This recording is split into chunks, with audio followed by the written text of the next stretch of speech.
Okay, change direction. Change direction, go back the other way.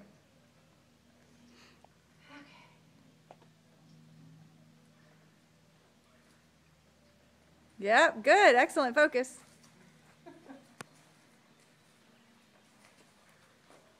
There we go, and ask him for faster when he stretches down like that. Yep.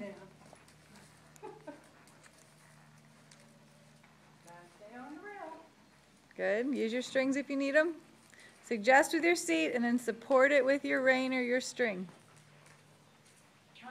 Suggest with your seat that he keeps going, and then if that doesn't work, support it with the string on your saddle. When he's pulling down like that, he's just resisting you and stopping his forward. Okay. So you're going to fix it by adding forward. There, that's nice. Now ask him to slow down and back up.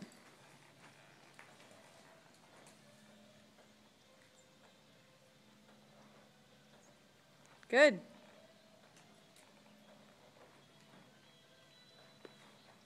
There's an indirect rein. Good.